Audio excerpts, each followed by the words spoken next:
Halo guys, jumpa lagi bersama Mimin. Terima kasih sudah mampir dan mendukung channel kami, sehat selalu buat kalian semua. Oke, kita langsung ke alur ceritanya. Jantung Kinmu berdebar kencang saat dia mencabut pisau pembantai babi dari punggungnya. Ini adalah pertama kalinya dia menghadapi sikap seperti itu. Sikap Mu Beifeng menempatkannya di bawah tekanan yang tak terlihat. Setiap tindakan dan perkataan yang dilakukan dan diucapkan oleh tetua ini memberikan tekanan luar biasa kepada semua orang sejak dia memasuki desa. Pertarungan antara dirinya dan kakak seniorku dipaksakan padanya dan dia tidak punya pilihan selain melawan. Namun, watak di depannya sekarang membuatnya sedikit takut. Apa yang masih kutakutkan setelah aku kencing di patung-patung batu di desa? Aku sudah melihat monster seperti wanita Wu dan iblis di istana penekan malapetaka. Kalau aku tidak takut, kenapa sekarang aku takut? Tidak peduli seberapa kuat Mu Beifeng, dia tidak akan pernah lebih kuat dari para dewa dan iblis. Kinmu menenangkan diri, menstabilkan emosinya yang panik. Dia melihat sekeliling dan sedikit mengernyit. Desa itu tidak terlalu besar dan termasuk dia, ada total 22 orang yang berdiri di sini seperti tumpukan kayu. Posisi setiap orang berdiri berbeda dan acak, memenuhi seluruh desa. Kepala desa berbaring di atas tandunya sementara apoteker berdiri di sampingnya. Jagal menyangga tubuh bagian atasnya di atas tumpukan kayu sementara Matua bersandar di tumpukan lain. Nenek Si membawa keranjangnya, si Bisu berdiri di depan bengkelnya, si Tuli memegangi kuas tulisnya yang meneteskan tinta dan si Cacat berdiri dengan satu kaki dengan bantuan kruknya. Orang-orang yang dibawa Mu Beifeng juga menaruh perhatian khusus pada penempatan mereka. Semua penempatan mereka sangat aneh, membuat semua orang sulit bergerak cepat di desa, apalagi berkelahi. Situasi seperti ini menuntut ketepatan yang luar biasa dalam menggunakan ki untuk memanipulasi pedang. Jika seseorang menggunakan ki untuk mengendalikan pedang, ia harus berhati-hati dan sangat teliti agar pedangnya tidak rusak karena bertabrakan dengan orang lain. Keterampilan pisau dari golongan teknik pertempuran tidak dapat mencapai hal ini, dan itulah sebabnya Kinmu yang telah mengolah keterampilan pisau pembantaian babi jagal, tidak dapat melakukannya. Di sini, tanya Kinmu. Qian Qiu menganggukkan kepalanya, kita akan bertarung di sini. Kinmu menyarungkan pisau pembantai babi dan memperlihatkan tinjunya yang kosong. Qian Qiu melihat Kinmu menyarungkan pisau pembantai babi dan matanya berbinar. Dia tidak menyangka Kinmu akan melawannya dengan tangan kosong. Sebelum Mu Beifeng membawa mereka ke sini, mereka telah menyelidiki reruntuhan di lembah.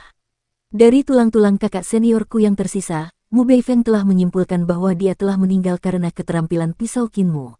Kinmu saat itu mengambil tongkat kayu dan menggunakannya sebagai pisau untuk memukuli kakak seniorku.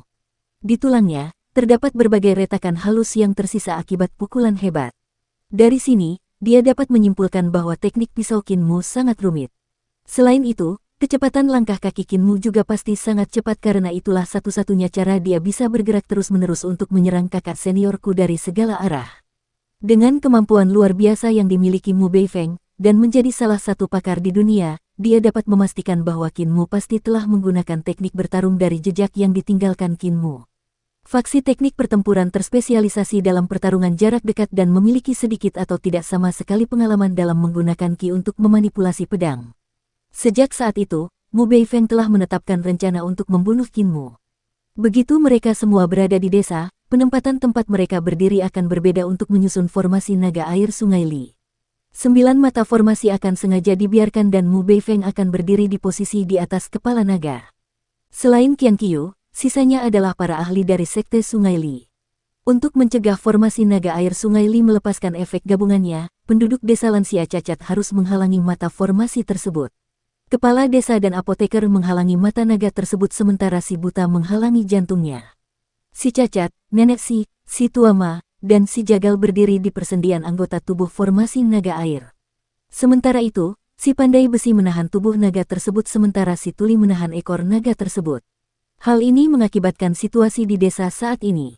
Karena semua orang tersebar secara acak, sangat sulit bagi siapapun untuk bergerak cepat di desa atau menggunakan ki untuk memanipulasi pedang. Kecuali seseorang memiliki pencapaian yang sangat tinggi dalam menggunakan ki untuk memanipulasi pedang. Jelas, Kinmu bukanlah orang seperti itu. Dan muridnya, Qianku, adalah orang seperti itu. Meskipun Qian Qiu masih seorang praktisi alam embrio roh, ia memiliki kompetensi yang sangat tinggi dalam menggunakan ki untuk memanipulasi pedang. Benang ki vitalnya dibentuk dengan sangat halus dan memiliki keterampilan yang menakjubkan. Ia pernah menggunakan kinya untuk mengendalikan kuas untuk melukis lukisan tradisional seorang wanita cantik dari jarak 100 meter. Setiap helai rambut wanita pada lukisan itu tergambar dengan jelas dan sama sekali tidak berantakan. Jika Kinmu menggunakan pisau untuk melawannya, Kinmu pasti kalah. Itu di luar dugaan Qian Qiu ketika Kinmu menyarungkan pisaunya dan menerima tantangannya dengan tangan kosong.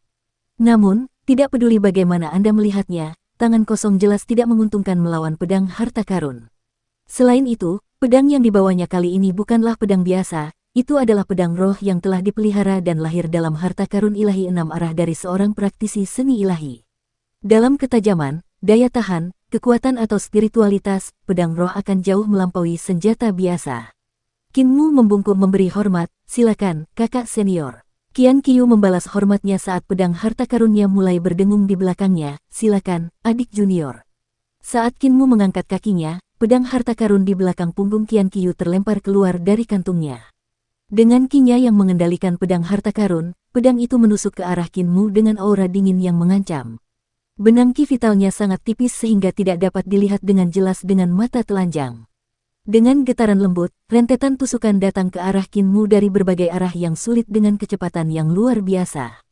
Sebagai seorang praktisi seni bela diri, mampu berlatih menggunakan ki untuk memanipulasi pedang hingga tingkat ini sudah merupakan pencapaian yang sangat berharga. Langkah kaki Kinmu sangat lincah saat ia bergerak melewati orang-orang yang berdiri diam di sana. Namun, kecepatan pedang Qian Qiu bahkan lebih cepat. Seseorang akan terdiam melihat keterampilan pedang yang luar biasa. Pedangnya tidak memiliki ancaman bagi orang-orang yang berdiri di sana tanpa bergerak, namun, setiap gerakan mengancam nyawa Kinmu.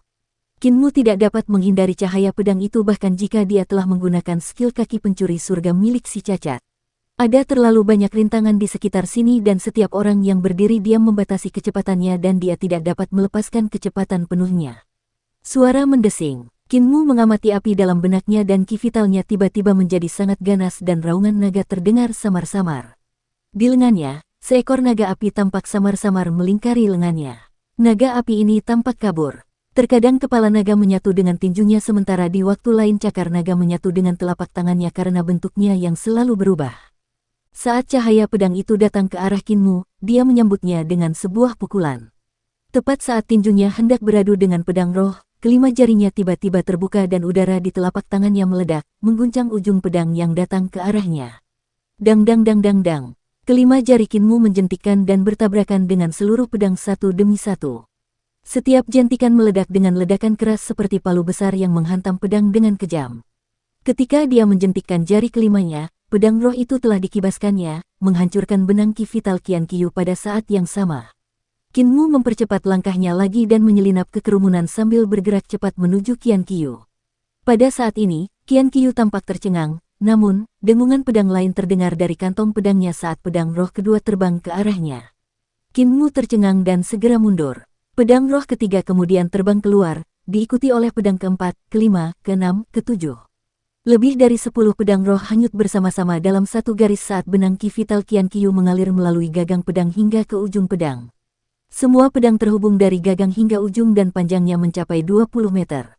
Pedang-pedang itu seperti naga perak hidup yang berjatuhan di langit serta air sungai Li yang bergolak. Keterampilan pedang sungai Li. Keterampilan pedang terbaik di perbatasan selatan. Pedang pertama Qian Qiu sangat lincah saat berputar ke segala arah. Pedang-pedang di belakangnya berputar bersama saat melewati kerumunan tanpa menyentuh siapapun. Dari sudut pandang Kinmu, dia hanya bisa melihat ujung pedang pertama dan tidak dapat melihat sisanya.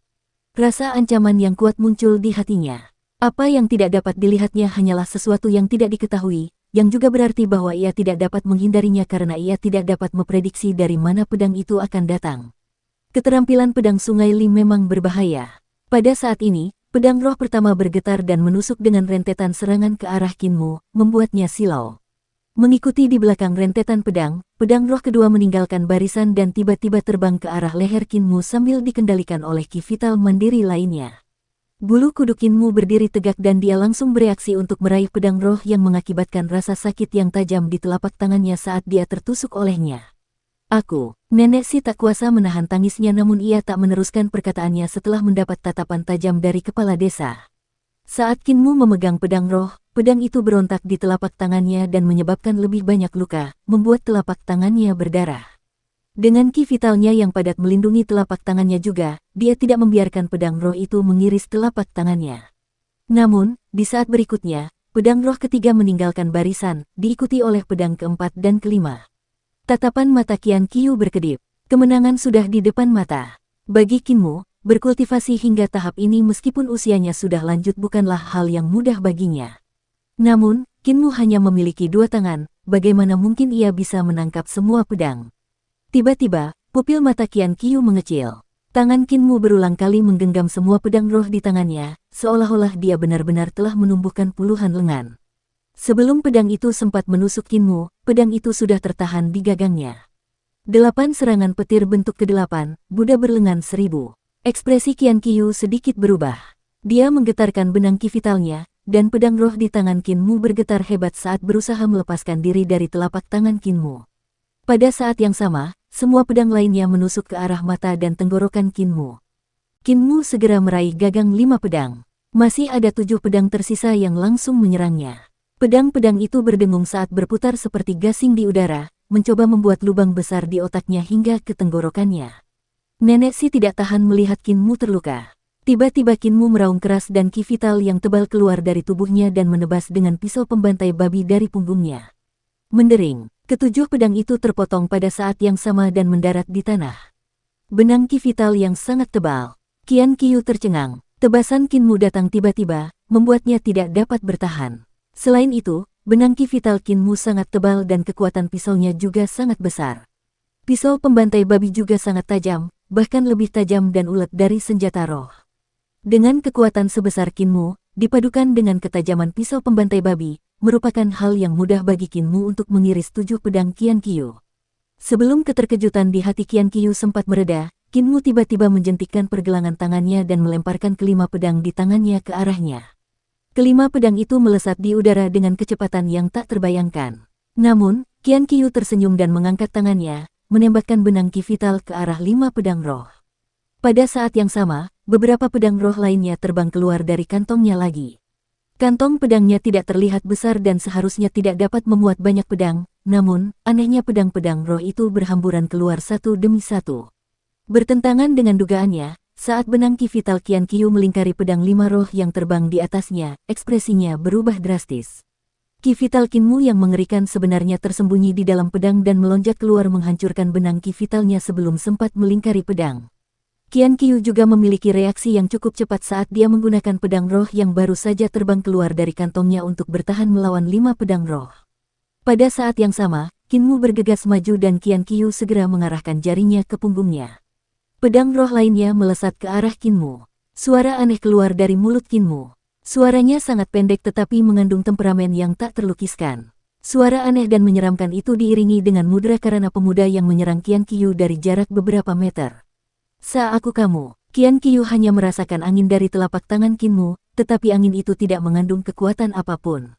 Tepat saat dia hendak fokus mempertahankan 5 pedang roh, jiwanya tiba-tiba terbang keluar dari tubuhnya saat diserap ke telapak tangan Qinmu, membuat jiwanya ketakutan.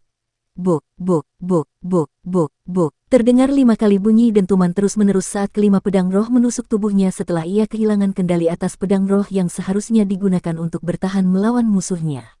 Kelima pedang roh itu mengangkat tubuhnya ke langit dan mendarat terbalik. Bang! Pilar tempat menggantungkan bendera toko daging bergetar ketika mayat Qian Qiu mendarat di atasnya dengan kepala tertunduk. Telapak tangan Qinmu masih berdarah saat dia mencengkeram tangannya dengan kuat, menyemprotkan darahnya dan menghancurkan jiwa Qian Qiu berkeping-keping. Devil Freedom Mudra sempurna untuk memadamkan jiwa. Qinmu menoleh dan memperlihatkan senyumnya, "Nenek, aku menang." Nenek Si akhirnya merasa lega, tetapi kemudian dia marah, "Bajingan kecil, tanganmu terluka. Aku akan memukulmu sampai mati nanti. Jangan usap darahmu di tubuhmu. Jika baju baru itu kotor dan nodanya tidak bisa dibersihkan, aku juga akan memukulmu sampai mati."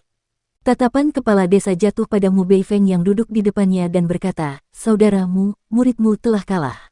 Apakah kamu ingin mengambilnya kembali dan meletakkannya di peti mati dengan mengenakan kain kafan?" Mu Beifeng mengangkat kepalanya dan melihat mayat Qian Qiu yang tergantung di pilar. Dia menggelengkan kepalanya dan menjawab, "Aku akan membawa mayatnya kembali dan memberinya pemakaman yang layak." Sebaliknya, adik kecil ini jelas memiliki kultivasi yang sangat padat tetapi dia menggunakan suara iblis dari teknik iblis. Aku membenci metode tercela seperti itu. Yang dimaksudnya adalah jurus yang telah membunuh Qian Qiu, mudra kebebasan iblis. Meskipun dia belum pernah melihat jenis mudra ini sebelumnya, tetapi suara yang keluar dari mulut Qin Mu jelas merupakan suara iblis, oleh karena itu apa yang digunakan Qin Mu jelas merupakan teknik iblis. Dia bisa melihat kultivasi Qin Mu yang padat, jauh lebih padat daripada Qian Qiu, namun, Qin Mu tampaknya tidak memiliki banyak pengalaman hidup dan mati sehingga dia tidak dapat sepenuhnya melepaskan kekuatannya. Menggunakan teknik iblis untuk menang hanyalah tipuan murahan baginya, oleh karena itu, dia membencinya. Tatapan kepala desa goyah. Dia juga tidak tahu di mana Qin Mu mempelajari teknik iblis dan benar-benar berhasil menarik jiwa lawannya untuk membunuhnya. Satu-satunya orang yang menempuh jalan iblis sejati adalah Nenek Si. Mungkinkah dialah yang telah memberikan keterampilan itu kepada Qin Mu? Kepala desa berkata dengan lembut, Muer, memadamkan jiwa adalah hal yang tabu, jadi cobalah untuk mengurangi penggunaan cara seperti itu. Qin Mu segera menganggukkan kepalanya. Kepala desa memandang Mu Beifeng dan berkata, masih ada 11 peti mati yang tersisa. Alis Mu Beifeng terkulai dan menjawab, karena peti mati dan kain kafan sudah jadi, tentu saja kita perlu menggunakannya. Kepala desa mempersilakan, silakan. Mu Beifeng bangkit, silakan. Formasi naga air Sungai Li diaktifkan dengan ledakan keras dan 10 ahli di belakangnya meledak dengan aura yang mengesankan, menghubungkan aura mereka dalam satu garis dengan aura Mu Beifeng. Suara mendesing, air sungai melonjak saat uap air menyebar ke udara. Di desa lansia cacat yang kecil, sebuah sungai panjang tiba-tiba muncul entah dari mana dengan ombaknya yang meluap ke langit. Sungai yang bergerak ini persisnya adalah Sungai Li di perbatasan selatan. Mu Beifeng dan 10 ahli sekte Sungai Li berdiri di Sungai Li yang kecil ini. Pedang yang tak terhitung jumlahnya dapat terlihat bergerak maju mundur di sungai, seperti ikan perak kecil. Sekte Sungai Li dikenal karena penguasaan pedang mereka dan penguasaan pedang sekte ini dapat dianggap yang terbaik di perbatasan selatan. Dengan 10 ahli Sungai Li yang mengeksekusi formasi naga air Sungai Li bersama pemimpin sekte mereka Mu Beifeng, jumlah pedang terbang yang mereka gunakan tidak terbayangkan. Dulu ketika Nenek Si bertarung melawan 5 tetua Sungai Li, ketua 5 tetua, Qi Yanbing telah menyembunyikan 6.842 pedang di dalam peluru pedangnya yang sudah sangat menakutkan. Dan sekarang jumlah pedang di formasi naga air Sungai Li 10 kali lebih banyak dari jumlah pedang yang disembunyikan Qi Yanbing di dalam peluru pedangnya. 10.000 pedang terbang membentuk naga perak di dalam air. Banyak kilatan pedang mengalir di dalam tubuh naga itu, bersiap untuk menimbulkan kekacauan. Ini adalah pertama kalinya Qin Mu melihat formasi pedang yang begitu menakutkan, yang sebelumnya tidak berani ia bayangkan. Jika formasi pedang itu dilepaskan, mungkin akan menghancurkan seluruh desa. Kepala desa tetap bersandar di tandunya. Tidak ada perubahan ekspresi saat menghadapi formasi pedang yang menakutkan di depannya saat dia berkata dengan lembut, buta. Si buta mengangkat kepalanya seolah-olah sedang melihat misteri formasi naga air Sungai Li. Namun, dengan rongga matanya yang kosong, bagaimana dia bisa melihat tanpa bola matanya? Pedang-pedang yang tak terhitung jumlahnya itu mengeluarkan suara melengking tajam seperti naga yang mengamuk dan meledak dengan ganas. Pedang-pedang itu menembus udara dan memberikan tekanan yang mengguncang bumi pada desa lansia cacat. Si buta mengangkat tongkat bambunya dengan satu tangan dan mengarahkannya ke arah cahaya pedang yang tak terhitung jumlahnya sambil melantunkan mantra panjang. Dengan keterampilan membunuh nagaku, aku akan menghancurkan Sungai Li hari ini. Ding! Suara benturan keras menenggelamkan suara derit semua pedang. Naga perak di udara yang tampak seperti bisa menghancurkan segalanya tiba-tiba menjadi kaku. Banyaknya pedang tiba-tiba berdenting dan menusuk ke tanah. Si buta dengan lembut mengangkat tongkat bambunya dan Sungai Li yang terbentuk oleh banjir itu terangkat oleh tongkat itu sebelum hancur. Sungai Li tidak dapat mempertahankan bentuknya dan berubah menjadi genangan air besar yang turun. Lantunan panjang Blind masih berlanjut saat dia melangkah maju di dalam air. Sepatunya tidak menyentuh permukaan air dan tongkat bambu di tangannya menunjuk ke sana kemari. Hanya dengan sekali tusukan, bagian tengah alis salah satu ahli Li Jiang meledak saat tongkat itu menembus kepalanya. Orang lain mengangkat tangannya untuk menghalangi tetapi tongkat bambu itu menembus telapak tangannya dan masuk ke dadanya. Si buta berjalan dari awal sungai hingga akhir. Di belakangnya, mayat-mayat berjatuhan dari langit satu persatu saat ia akhirnya berhadapan langsung dengan Mu Beifeng. Saat sosok mereka saling bertautan, Qin Mu tidak dapat melihat berapa kali mereka berdua telah bentrok dan berapa banyak seni ilahi yang telah mereka lakukan. Mu Beifeng mendarat di tanah dan berjalan 2 langkah ke depan. Sementara itu, Blind masih terpaku pada kata, hari ini aku akan menghancurkan Sungai Li. Aku tahu siapa dirimu, buta. Aku tidak pernah menyangka kau akan bersembunyi di sini dan tidak pernah menyangka kau akan memiliki kekuatan seperti itu setelah matamu hancur. Setelah menyelesaikan kalimatnya, wajah Mu Beifeng tiba-tiba berubah pucat pasi dan dia duduk di depan kepala desa, memohon dengan suara lembut, kami, Sekte Sungai Li, bergantung pada sungai untuk mencari nafkah. Tradisi kami adalah menguburkan mayat di air dan tidak boleh dibiarkan terbuka ke tanah. Semoga saya mendapatkan restu Anda. Kepala desa menganggukkan kepalanya, jangan khawatir, sungainya ada tepat di luar desa. Aku bisa mati tanpa penyesalan saat bertemu Dewa Tombak. Mu Beifeng meninggal dunia dengan senyuman di akhir nafasnya. Berjalan ke punggungnya, Qin Mu terlonjak kaget saat ia melihat lubang besar di belakang kepala Mu Beifeng. Cukup sulit untuk berjalan-jalan dengan genangan air dan pedang di mana-mana di desa. Mayat-mayat yang bergelimpangan juga memberikan perasaan yang menakutkan dan aneh. Kepala desa melihat situasi itu dan mengerutkan kening, si cacat, bersihkan mayat-mayat itu dan taruh di peti mati. Jangan biarkan mayat mereka membusuk di alam liar dan buang saja ke sungai. Bakar juga perahu kertas, burung bangau, dan sesaji untuk mereka. Si cacat melangkah maju sambil terpincang-pincang dan melirik ke arah si buta sambil terkekeh, orang tua yang tidak penting membacakan puisinya namun itu hanya omong kosong. Si buta menjadi marah ketika kumisnya terbang ke atas karena napasnya, kau bahkan tidak bisa jika kau ingin membaca. Kau bahkan tidak tahu cara membaca. Nenek si segera mengingatkan si cacat, ingatlah untuk menyimpan barang-barang bagus saat mengemasi mayat mereka. Jangan masukkan mereka ke dalam peti mati juga. Kita masih perlu memiliki sesuatu yang berharga agar kita bisa menjualnya untuk membeli bahan dan bumbu. Baiklah, di Great Ruins, barang yang paling berharga bukanlah perhiasan, melainkan bumbu dapur dan kain. Barang-barang ini tidak dapat ditemukan di Great Ruins dan hanya dapat dikirim ke border Dragon City dari dunia luar. Setelah itu, penduduk Great Ruins akan menggunakan harta karun dan kulit binatang untuk memperdagangkannya. Itulah sebabnya orang dapat mengatakan bahwa garam bahkan lebih berharga daripada emas. Setiap kali nenek si harus menarik kereta berisi harta karun dan beberapa ternak ke kota naga perbatasan hanya untuk menukarnya dengan beberapa bumbu. Apoteker maju dan mengoleskan obat pada tangan Qin Mu sebelum membalut lukanya. Ia menggelengkan kepala dan berkata, ki vitalmu tidak cukup kuat untuk menangkap pedang dengan tangan kosong. Jangan coba-coba pamer lain kali. Qin Mu merasakan sensasi dingin di telapak tangannya dan tidak bisa merasakan sakit lagi, teknik pengendalian pedangku masih belum sampai di sana. Aku masih belum bisa segesit orang dari sekte Li Jiang itu. Aku merasa ada kekuatan di tubuhku yang tidak bisa kulepaskan. Itu sangat normal. Teknik pengendalian pedang Bacer terlalu buruk, jadi dia tidak cocok untuk mengajarimu. Apoteker itu menyeringai, ada seseorang yang tahu teknik pengendalian pedang yang mendalam, tapi sayang dia tidak mau mengajarimu. Wajah kepala desa berubah sedikit lebih gelap dan berkata dengan kaku, apoteker, air di sini terlalu banyak. Suruh aku kembali ke dalam. Apoteker tersenyum, kalau begitu, kepala desa harus menunggu sebentar karena saya masih membalut tangan Qin Mu. Setelah lukanya diperban, Qin Mu melihat si pandai besi mute mengambil sebilah pedang di tanah dan menggoyangkannya pelan. Pada saat itu, ribuan pedang terbang secara otomatis dan bertabrakan dengan pedang di tangan si pandai besi mute. Pedang-pedang lainnya lenyap saat menyatu menjadi pedang, membuat Qin Mu terkagum-kagum. Qin Mu juga maju dan mengambil pedang untuk menggoyangkannya tetapi tidak terjadi apa-apa. Mute menyeringai lebar dan mengeluarkan beberapa suara. Ia lalu menggosok pedang di tangannya dan pedang itu malah mengecil semakin ia menggosoknya. Dalam sekejap mata, pedang itu telah berubah menjadi butiran perak kecil seukuran ibu jari. Qin Mu menatap pedang di tangannya dan ingin menggosoknya juga untuk melihat apakah itu akan berubah menjadi butiran perak kecil. Apoteker yang melihat ini, segera memperingatkan, jangan menggosoknya. Aku baru saja membalut lukamu. Berhenti menggodanya, bisu, kalau tidak, aku akan meracunimu sampai mati. Si bisu tidak dapat berhenti tertawa dan meraih pedang terbang dari tangan Qin Mu sebelum memasukkan butiran perak ke dalam tangannya. Patah.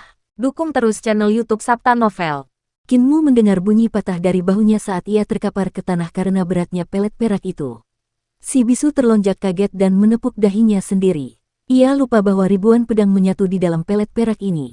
Seberapa berat pelet itu jika beratnya adalah gabungan dari ribuan pedang. Karena Qin Mu tidak sadar, beban tersebut tentu saja membuat bahunya terkilir dan dia pun terjatuh ke tanah.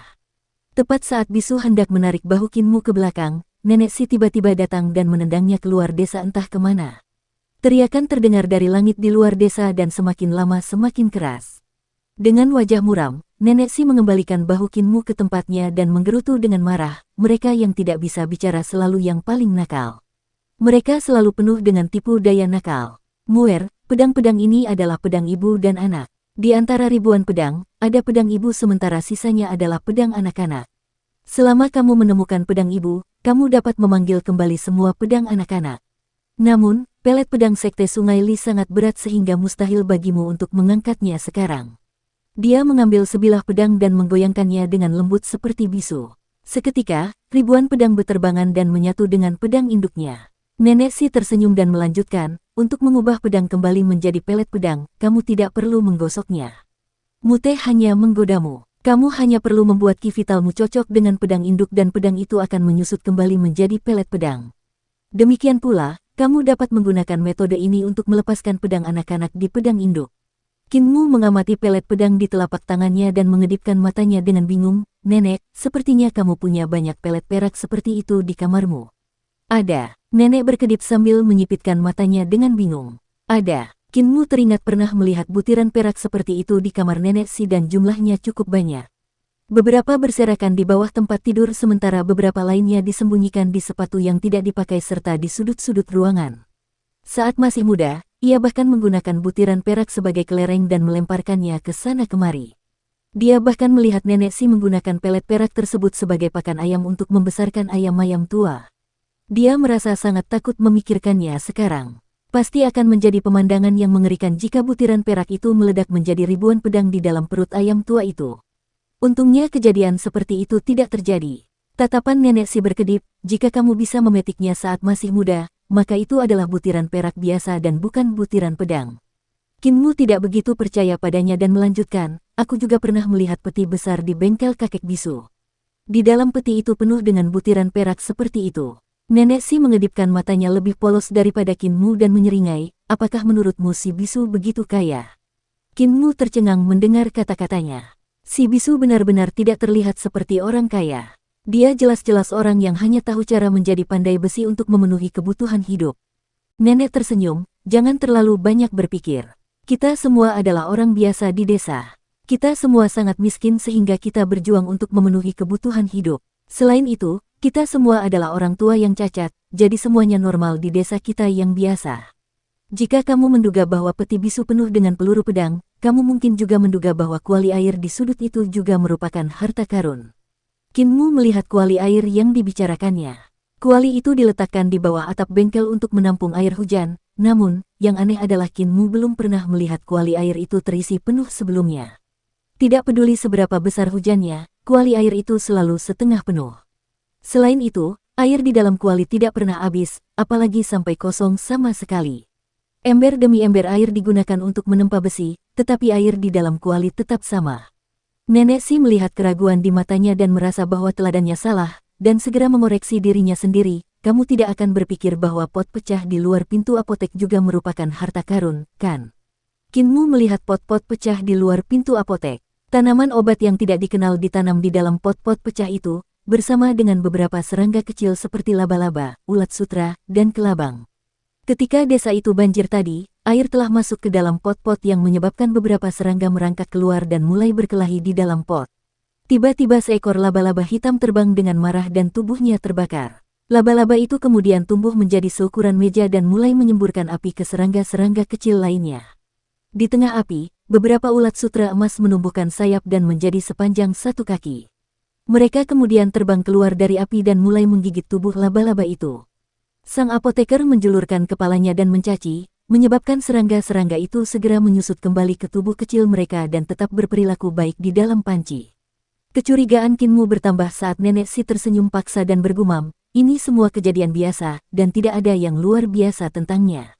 Qin Mu mencoba menyelidiki lebih jauh, Nenek, apakah orang-orang di luar sana juga bisa terbang seperti kakek buta? Nenek Si menganggukkan kepalanya, orang-orang di luar sana semuanya bisa terbang. Qin Mu bertanya, apakah orang-orang di luar semua tubuh roh seperti orang-orang di desa kita?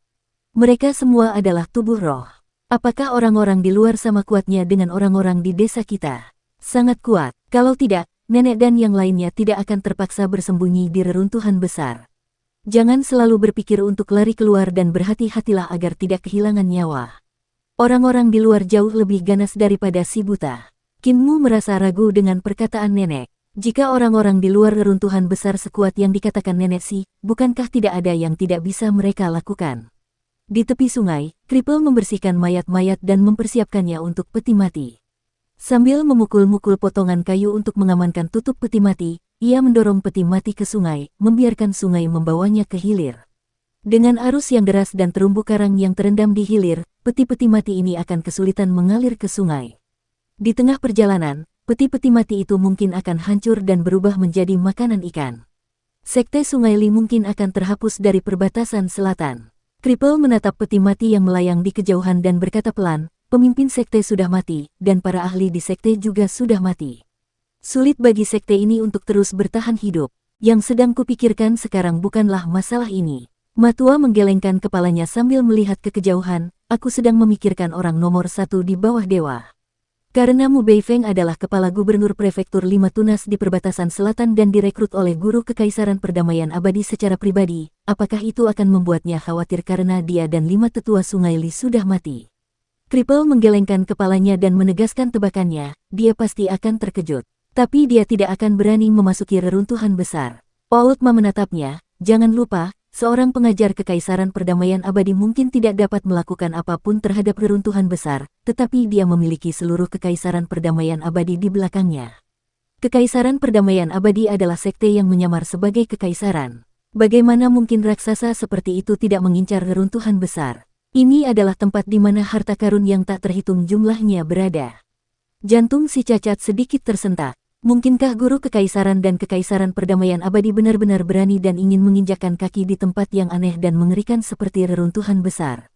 Namun Outma sebagian benar, Eternal Peace Empire memang sebuah sekte yang menyamar sebagai sebuah kekaisaran. Kekaisaran perdamaian abadi membangun kekaisaran seni bela diri dan memerintahnya dengan seni bela diri. Para pejabat memiliki 9 pangkat dan 18 tingkatan. Dari guru kekaisaran tingkat pertama hingga akademisi istana tingkat 9 semuanya terlahir dari seni bela diri. Yang lainnya adalah guru sekte, pemimpin klan, atau pemimpin sekte. Adapun para prajurit kekaisaran ini, mereka semua adalah praktisi bela diri yang hebat dalam pertempuran. Secara eksternal, mereka dapat menyerang kota-kota dan menaklukkan wilayah, sementara mereka juga mampu meredam pemberontakan secara internal. Mereka jelas merupakan kekuatan yang tidak dapat diperhitungkan. Ketika sebuah sekte menyamar sebagai kekaisaran dan menggunakan metode kekaisaran untuk memerintah wilayah mereka, semua sumber daya akan dikonsolidasikan menjadi satu sementara semua sekte lain, praktisi seni bela diri, praktisi seni dewa di kekaisaran yang telah menyerah juga akan diperintah dan harus memberikan layanan mereka kepada kekaisaran. Dengan cara ini, seberapa kuat dan mengerikan kekaisaran itu nantinya? Dalam beberapa tahun terakhir, Kekaisaran Perdamaian Abadi terus memperluas wilayah kekuasaan mereka, tumbuh semakin besar. Mereka telah mencaplok sekte-sekte seperti Sekte Sungai Li dan juga berbagai negara kecil. Dan hari ini, wilayah Kekaisaran Perdamaian Abadi telah meluas hingga ke perbatasan reruntuhan besar, namun kemajuan mereka tertahan oleh reruntuhan besar. Yang menghentikan kekaisaran ini adalah kegelapan aneh di reruntuhan besar. Setiap kali malam tiba, kegelapan aneh akan menyerbu dan siapapun yang memasuki kegelapan itu pasti akan mati, membuat Kekaisaran Perdamaian Abadi tidak berani memasuki reruntuhan besar. Lebih jauh lagi, itu bukan satu-satunya bahaya di reruntuhan besar. Ada banyak sekali binatang aneh dan kejadian aneh, membuat tempat-tempat menjadi tidak menyenangkan. Jika Imperial Preceptor dan Eternal Peace Empire ingin memindahkan pasukan mereka ke reruntuhan besar, itu tidak akan sesederhana itu. Namun, bahaya di reruntuhan besar tidak cukup untuk menakuti Imperial Preceptor. Kripel sangat mengenal pria ini dan kepribadiannya, lagi pula, dialah yang telah memotong kakinya. Tidak ada hal yang begitu menakutkan yang dapat membuatnya takut atau bahaya apapun yang dapat menghentikan langkah pria ini. Dia pasti akan memasuki Great Ruins. Mungkin pria itu telah mengarahkan pandangannya ke reruntuhan besar yang luas dan berbahaya. Desa itu segera kembali tenang. Air dari Sungai Li yang kecil dengan cepat diserap oleh tanah. Pada hari kedua, tanah telah mengering karena terik matahari dan menjadi sangat keras. Kali ini, Kinmu menerima kantong pedang milik murid Sekte Sungai Li, Qian Qiu. Kantong pedang itu panjangnya 6 kaki dan tidak terlalu besar. Kantong itu terbuat dari kulit buaya kecil dan memiliki ikat pinggang untuk diikatkan di pinggangnya. Ada juga 2 tali bahu untuk membawanya di punggungnya. Mengarahkan ki vitalnya ke kantung pedang, mulut buaya akan terbuka dan mengeluarkan sarung dan gagang pedang. Ketika seorang praktisi bela diri berhasil membentuk ki menjadi benang dan melilitkannya di gagang pedang, ia dapat menghunus pedang dan menggunakan ki untuk memanipulasi pedang. Setelah pedang pertama terhunus, gagang pedang kedua akan muncul di sarungnya. Setelah pedang kedua terhunus, pedang ketiga akan muncul. Itulah sebabnya mengapa disebut kantong pedang. Sekte Li Jiang adalah sekte pedang di perbatasan selatan. Mereka memiliki cara unik dalam menempa pedang. Pedang induk disembunyikan di dalam kantung pedang dan pedang induk ini tidak dapat digunakan karena telah menyatu dengan kulit buaya kecil. Semua pedang yang ditarik dari kantung pedang adalah pedang anak-anak. Qin Mu mencobanya dan berhasil menarik 28 pedang anak-anak. Total ada 35 pedang termasuk 7 pedang yang telah dipatahkannya. Adapun rahasia bagaimana Sekte Li Jiang berhasil menyembunyikan 35 pedang di kantong pedang kecil, dia sama sekali tidak tahu. 28 pedang tidaklah terlalu berat bagi Qin Mu. Di tubuhnya terdapat banyak pemberat besi yang bahkan diikatkan di dada dan pinggangnya. Dikombinasikan dengan sepatu bot besi di kakinya, beratnya lebih dari 100 pon, yang kira-kira sama dengan berat kantong pedang. Qin Mu menganggap membawa kantong pedang sebagai bentuk pelatihan, menyelamatkannya dari beban besi dan memudahkannya bergerak. Namun, ia tidak dapat menggunakan ki untuk mengendalikan pedang. Karena penguasaan pedang Sungai Li terlalu teliti dan teknik pengendalian pedangnya belum mencapai standar itu. Andai saja aku bisa mempelajari penguasaan pedang Sungai Li. Qin Mu mendesah tanpa suara. Penguasaan pedang Sungai Li sangat rumit, terutama teknik rantai pedang mereka yang luar biasa tak tertandingi. Matua, tukang daging, si cacat, apoteker, dan si buta sama sekali tidak tahu apa-apa tentang keterampilan pedang. Si bisu memiliki peti berisi pelet perak dan nenek si juga memiliki sesuatu seperti pelet perak. Jika pelet perak itu adalah pelet pedang, mereka pasti ahli dalam keterampilan pedang. Namun, ketika Qin Mu bertanya kepada nenek si, dia menolak untuk mengajarinya. Si bisu juga melambaikan tangannya dengan penuh semangat seolah-olah dia takut akan sesuatu. Si bisu diam-diam memberitahunya melalui isyarat tangan, jangan meminta siapapun untuk mengajarinya keterampilan pedang sekarang karena seseorang yang lebih baik menunggunya di masa depan. Jika dia belajar keterampilan pedang sekarang, orang itu tidak akan mengajarinya di masa depan. Qin Mu tidak tahu siapa orang itu jadi dia hanya bisa mengesampingkan masalah ini. Dia masih belum menguasai sepenuhnya sirkulasi ki vital, misalnya, keterampilan tinju Old Ma. Dia masih belum berhasil membuat sirkulasi penuh ke seluruh tubuhnya saat melakukan serangan. Mengedarkan ki vital ke seluruh tubuh dapat meningkatkan batas tubuh hingga potensi maksimalnya dan memacu kekuatan, kelincahan, serta reaksi seseorang hingga ke titik ekstrim. Setelah Thundercelap Eight Strikes dikultivasikan ke ranah yang mendalam, setiap serangan dari telapak tangan dan kepalan tangan akan mengeluarkan suara dan kekuatan guntur. Dia hanya bisa mengandalkan mudra kekuatan perkasa Dewa Iblis untuk menghasilkan guntur di telapak tangan dan bukan dengan Thundercelap Eight Strikes. Jika ia berhasil mencapai langkah ini, ia akan dapat menerima pedang dengan tangan kosong tanpa cedera telapak tangan saat menghadapi praktisi seperti Qian Qiu di masa mendatang. Kamu tidak punya pengalaman tempur yang sebenarnya. Old Ma datang ke sisi Qin Mu dan berkata pelan, kultivasimu jauh lebih tinggi daripada murid Sekte Sungai Li. Keterampilan tinju, keterampilan kaki, keterampilan pisau, keterampilan tongkatmu semuanya lebih kuat daripada penguasaan pedang Sungai Li miliknya. Namun, gerakan anggota tubuhmu terbatas saat melawannya sehingga kau tidak dapat melakukannya dengan benar. Qin Mu menganggukkan kepalanya berulang kali sebagai tanda setuju. Ia juga merasa keterampilan pedang Qian Qiu rumit dan bahkan teknik pedangnya berada di luar dugaannya. Di sisi lain, reaksinya hanya pas-pasan saat menangkap pedang itu. Kalau dipikir-pikir sekarang, Qian Qiu tidak sekuat yang dia kira sebelumnya. Membelah 7 pedang dengan satu pisau dan menarik jiwanya ke telapak tangannya menggunakan mudra kebebasan iblis menunjukkan bahwa kultivasi ki vital Qin Mu jauh lebih kuat daripada Qian Qiu. Matua melanjutkan, tanpa pengalaman dalam pertarungan sesungguhnya, akan sulit bagimu untuk mengeluarkan kekuatan penuhmu. Inilah alasan mengapa 5 tetua Sungai Li membawa murid-murid mereka ke reruntuhan besar untuk berlatih. Seseorang tidak akan pernah bisa menjadi ahli jika dia hanya bersusah payah berkultivasi dalam pengasingan, oleh karena itu. Qin Mu menunjukkan ekspresi penuh harap. Dia telah lama menunggu persetujuan dari Matua dan Nenek Si untuk pergi berburu sendiri, dan sekarang kesempatan itu akhirnya tiba. Karena itu, aku, Nenek, Blind, dan yang lainnya telah mengambil keputusan setelah berdiskusi. Pak Tua Ma berkata dengan serius, kamu bisa datang ke Pekan Raya Kuil bersama kami. Pergi ke Pekan Raya Kuil. Kinmu menampakkan ekspresi kecewa dan bergumam, tidak bolehkah aku pergi berburu? Matua tersenyum dan menepuk bahu kecilnya, pergi ke pasar malam juga ujian. Jika kamu lulus ujian, kamu bisa pergi berburu sendirian. Jadi, berusahalah sebaik mungkin. Kinmu tidak tahu apakah harus tertawa atau menangis. Pekan Raya Kuil merupakan pertemuan besar di desa tetangga. Dia pernah mendengar Nenek Si membicarakannya sebelumnya, bahwa Pekan Raya Kuil selalu diadakan pada hari pertama dan ke-15 bulan lunar. Desa-desa tetangga dalam radius 100 mil akan menghadiri pertemuan tersebut dan membawa semua barang dagangan mereka untuk diperdagangkan. Setiap kali hari Raya Kuil tiba, Matua, tukang daging, si buta, si bisu, si nenek si tuli, dan si apoteker akan pergi ke kuil nenek yang berjarak 7 mil. Namun, mereka tidak pernah mengizinkan Kinmu menghadiri Pekan Raya Kuil di kuil nenek dan menyuruhnya tinggal untuk menemani kepala desa dan si Cacat. Si Cacat lebih menderita darinya. Nenek Si berkata si Cacat suka mencuri dan melarangnya menghadiri Pekan Raya Kuil karena dia takut si Cacat akan menyapu bersih seluruh Pekan Raya Kuil. Dibandingkan menghadiri pameran kuil, Kinmu sebenarnya lebih suka pergi berburu. Masih ada 2 hari lagi dari Pekan Raya Kuil, jadi Kinmu terus berkultivasi dan terkadang pergi ke Istana Pendekan Malapetaka untuk bertarung dengan kera iblis. Saat senggang, ia akan membantu di bengkel apoteker dan belajar cara membuat pil penguat vitalitas. Apoteker juga telah memelihara beberapa burung yang diselimuti api dan akan terbang dari luar jendela untuk membantu meramu obat. Setelah merusak lusinan obat-obatan spiritual, wajah apoteker mulai berubah menjadi hijau. Untungnya Kinmu telah meramu tungku obat-obatan spiritual, menenangkan ekspresi apoteker. Kinmu segera membawa tungku pil penguat vitalitas yang dapat meningkatkan vital ki naga hijau dan bergegas menuju Istana Pendekan Malapetaka dengan penuh semangat.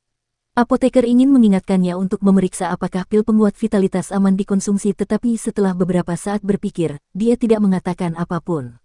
Saya juga lupa memeriksa apakah energi obat aman untuk dikonsumsi sebelumnya. Apoteker berpikir dalam hati, karena kera iblis itu besar, dia tidak akan mati meskipun memakannya. Seharusnya tidak apa-apa, biarkan saja. Namun, setiap pil yang dibuat Muer hampir sebesar kepalan tangan, apakah kera iblis itu benar-benar tidak akan mati karena memakannya? Makan, kuat. Di Istana Pendekan Malapetaka di lembah, Kinmu mengeluarkan pil penguat vitalitas yang telah ia buat. Sambil menggoyangkan pil seukuran kepalan tangan itu ke arah kera iblis, ia berkata, kuat, kuat. Kera iblis menggaruk kepalanya dan mengambil pil penguat vitalitas ke tangannya. Setelah menelannya, tidak ada reaksi apapun sehingga ia bingung, kuat. Tiba-tiba, iblis itu menjadi gila dan rambut di sekujur tubuhnya mulai tumbuh dengan kecepatan yang gila. Tunas pohon juga tumbuh di kepalanya dan menjadi cabang pohon yang besar, yang seharusnya berasal dari benih yang hinggap di rambut kera iblis dan terstimulasi oleh pil penguat vitalitas. Tubuhnya juga tumbuh liar karena otot-ototnya terus membengkak. Tulang-tulangnya juga menjadi lebih tebal, menyebabkan kera iblis itu melolong karena membesar. Saat ia mulai menghancurkan segalanya, Kinmu maju untuk menghentikannya tetapi ia terbanting ke tanah. Pukulan kedua kera iblis itu ke tanah memantulkan Kinmu ke atas dari tanah dan ia diberi pukulan lagi. Di tengah lolongan kera iblis, Kinmu menyerbu kembali dan keduanya mulai bertukar pukulan, menghancurkan batu-batu di sekeliling mereka. Setelah mengonsumsi pil penguat vitalitas yang dibuat Kinmu, fisik kera iblis itu menjadi lebih besar dan kuat.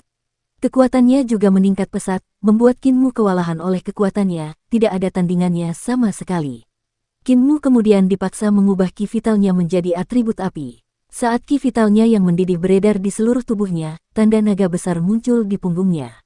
Keempat anggota tubuh naga itu terhubung ke keempat anggota tubuhnya dengan cakar naga yang terletak tepat di telapak tangannya, serasi dengan jari-jarinya.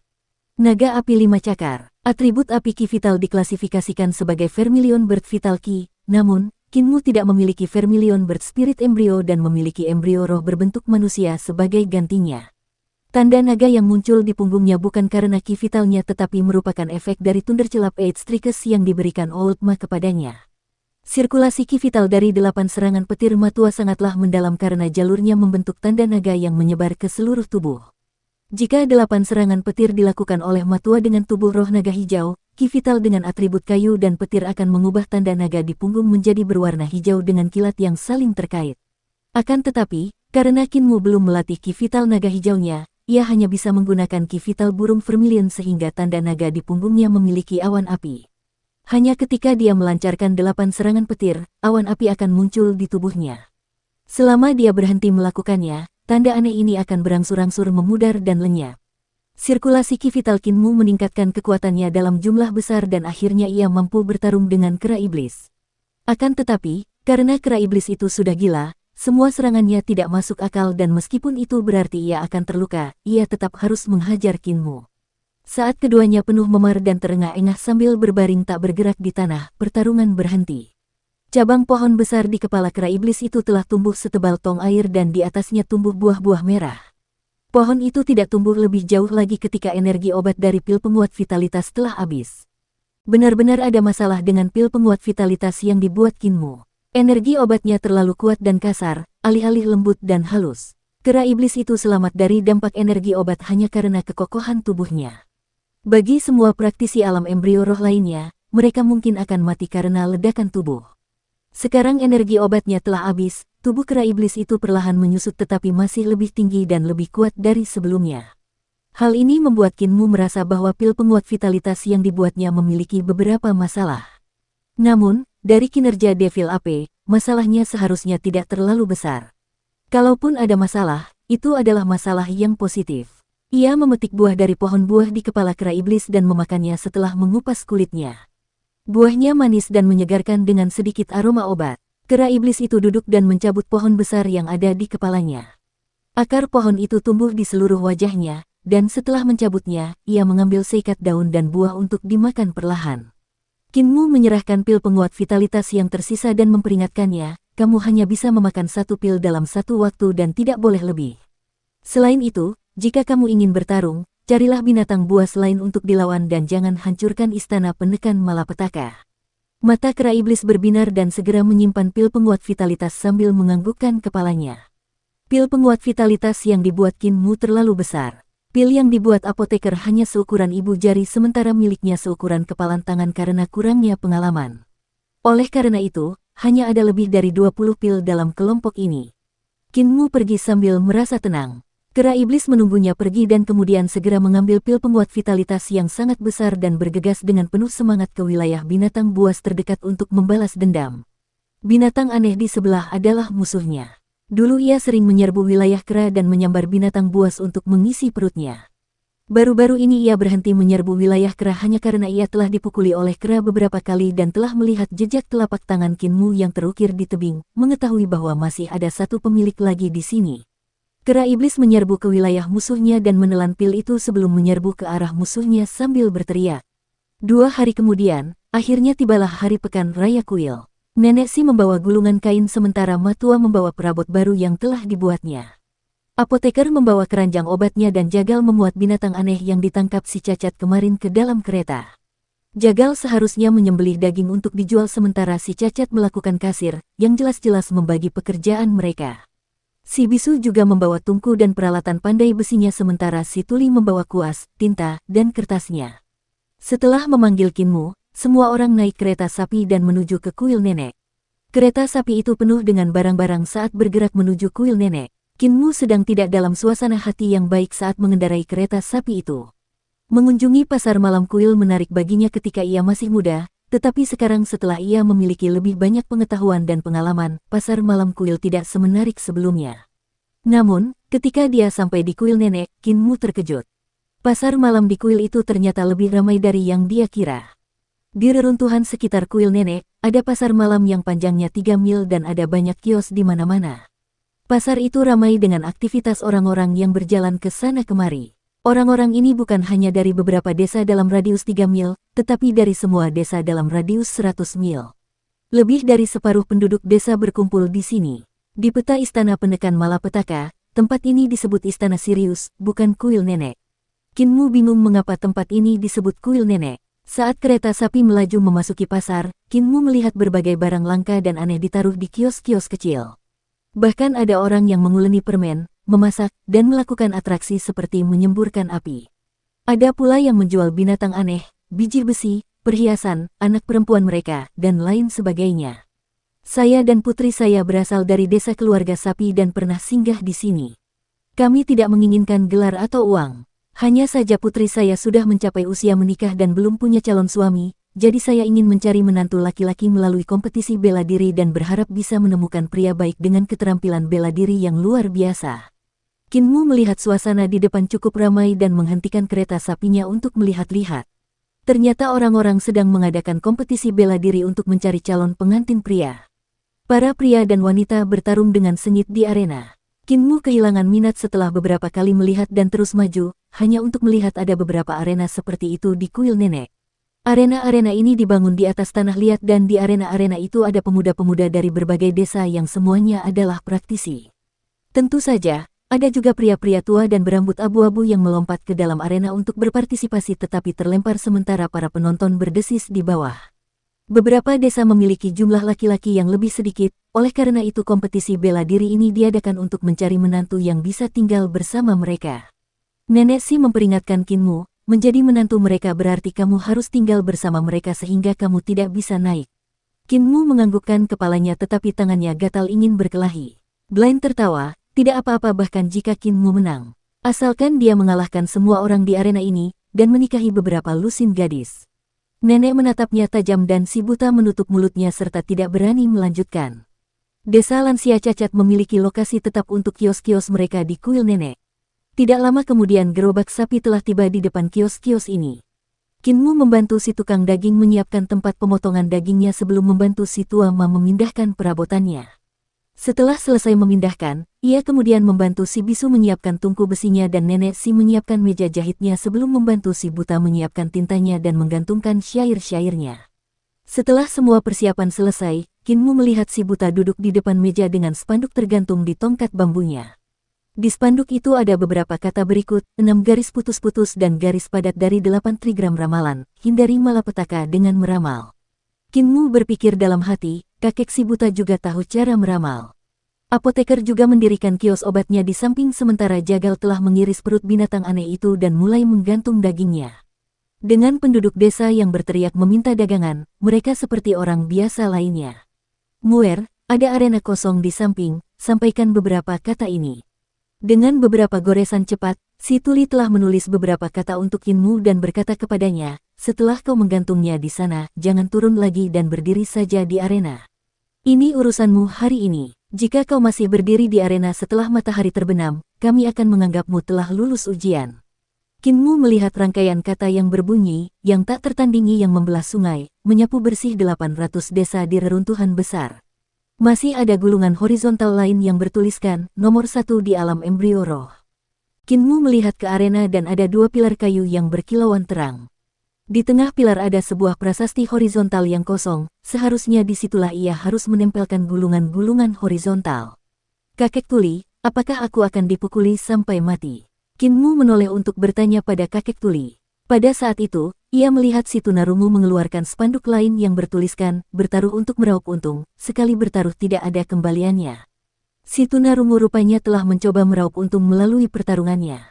Sementara itu, Nenek Si sudah memasang taruhan di kios taruhan Blind.